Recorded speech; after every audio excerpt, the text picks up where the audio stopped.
Oke, assalamualaikum warahmatullahi wabarakatuh. Kembali lagi dalam channelnya Pak Usu, belajar mandiri pasti bisa.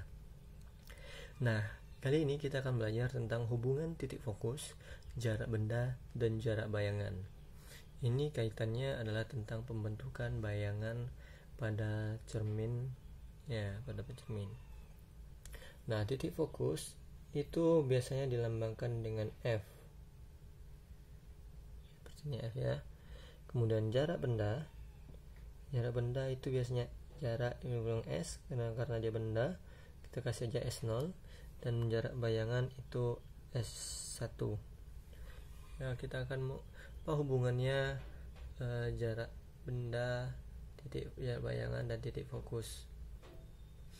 Nah, ini konsep ini hanya berlaku untuk cermin cembung dan atau cekung ya. Cermin cembung dan cermin cekung. Ya, hanya berlakunya. Apa yang digunakannya? Ya. Hubungannya ini adalah 1/F sama dengan 1/S0 ditambah 1/S1. Dimana keterangannya F merupakan jarak fokus, S1 merupakan jarak benda ke cermin, dan bukan S1 ya, S0. 1 baru jarak bayangan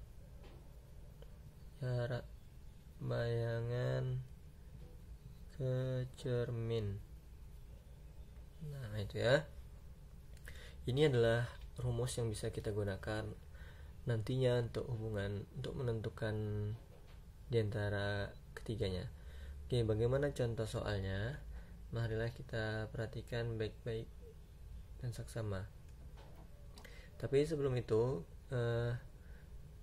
sebelum kita masuk ke contoh soal, kita perlu juga mempelajari tentang perbesaran ya. Nah, perbesaran yakni apa itu perbesaran? Yakni perbandingan jarak bayangan terhadap cermin dengan jarak benda terhadap cermin, atau perbandingan tingginya ya. Apa rumusnya perbesaran? M sama dengan perbandingan ya. Perbandingan berarti namanya perbandingan jarak bayangan ke cermin S1 per jarak benda ke cermin, atau dia menggunakan perbesaran ini tinggi bayangan per tinggi benda ya. H1 adalah tinggi bayangan dan H0 adalah tinggi benda ya. Nah, sekarang kita akan belajar tentang contoh soalnya ya. Contoh soalnya, kita perhatikan contoh soalnya. Ini ya contoh soalnya. Sebuah benda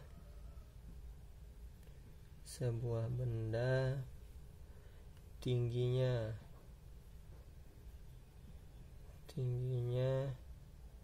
4 cm diletakkan di depan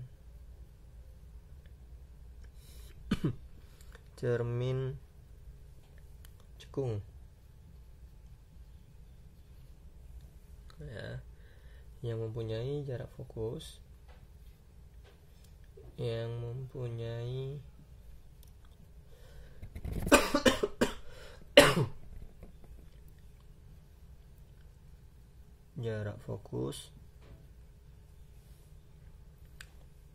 6 cm.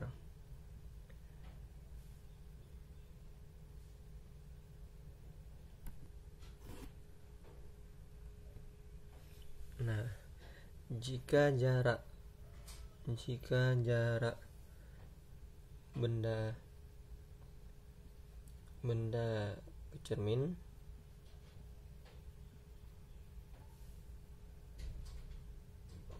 (12 cm),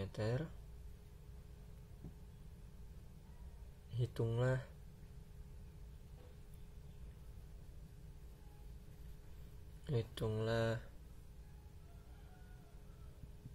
A.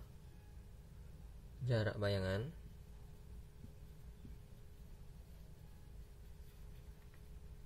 B.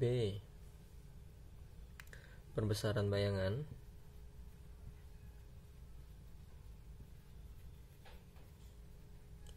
C. lukislah bayangan.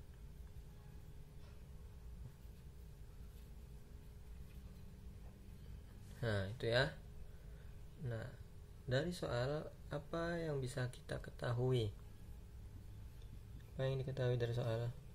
Ini sebuah benda tingginya 4 cm. Nah, kalau tinggi benda apa? Berarti H0 sama dengan 4 cm. Kemudian apa lagi? Depan cermin, cekung yang mempunyai jarak fokus adalah F sama dengan 6 cm. Kemudian apa lagi? Jarak benda ke cermin.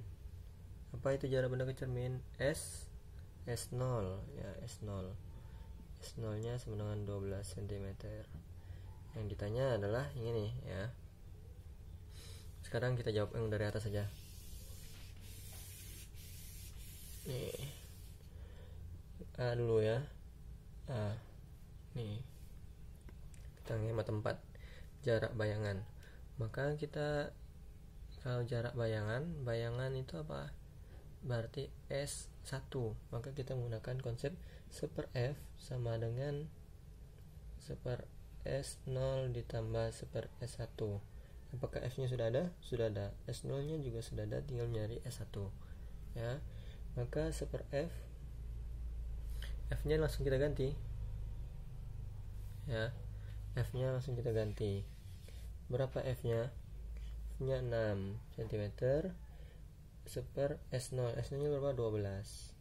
Nah, tambah S1.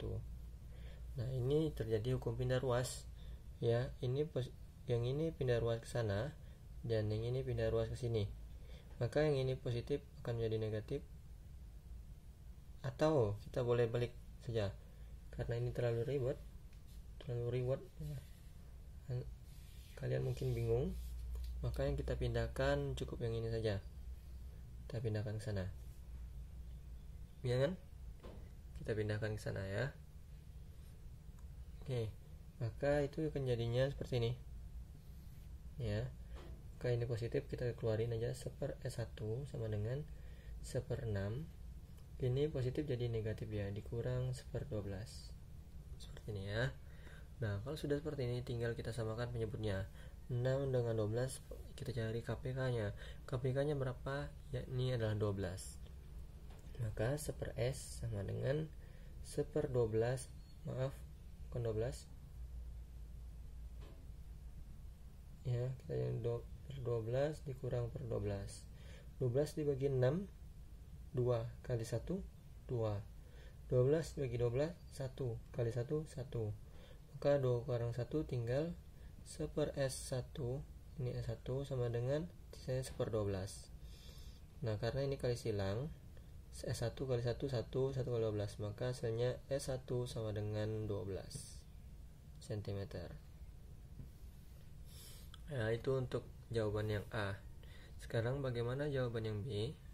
Yang B dia menggunakan perbesaran apa tadi? M sama dengan, karena di sini diketahui H0 tapi tidak diketahui H1, maka kita tidak bisa menggunakan M yang H0 H1, tapi kita bisa menggunakan S0 per S1 atau S1 per S0.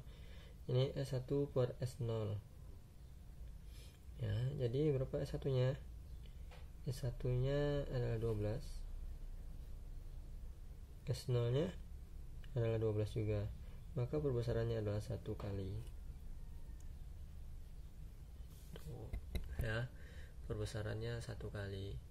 Sekarang bentuklah bayangannya. Nah, ya. Jadi bendanya ini sebenarnya di buku kalian harus dituliskan bendanya sebesar bentuk aslinya 4 cm. Dia bentuknya seperti ini ya. Nih, cermin cekung. Kita buat sinar istimewanya cermin cekung. Nah, sinar istimewanya apa saja? Ingat kemarin pembelajaran tentang cermin cekung. Ya. Cermin cekung. Dia bagian dalam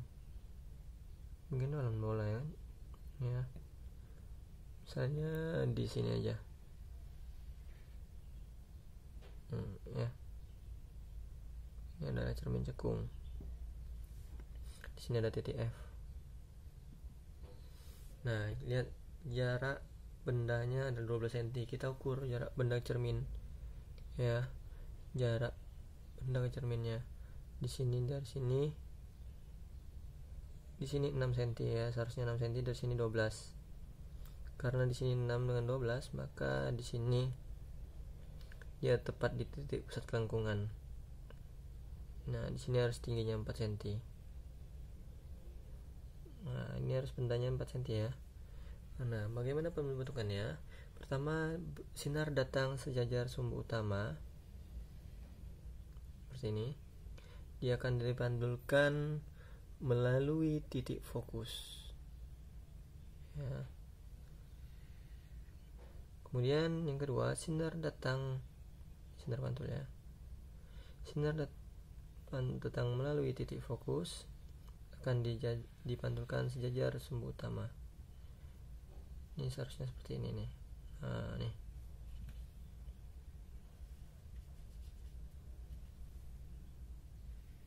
Nah, ya. Bentukannya bayangannya ini dia. Tuh bayangannya. Nah, sekarang tugasnya adalah ini kita ubah. Ya. Ininya diubah. Nah, ini tugas mendirinya. Nah, ini kita bagi dua aja lah. Karena ini jadi 2 cm. Ini jadi 3 cm. 6 cm. Silakan dikerjakan tugas mandiri. Oke, sekian pelajaran hari ini. Semoga kalian mengerti. Terima kasih sudah menyaksikan videonya. Jangan lupa like, subscribe, and share. Terima kasih. Assalamualaikum warahmatullahi wabarakatuh.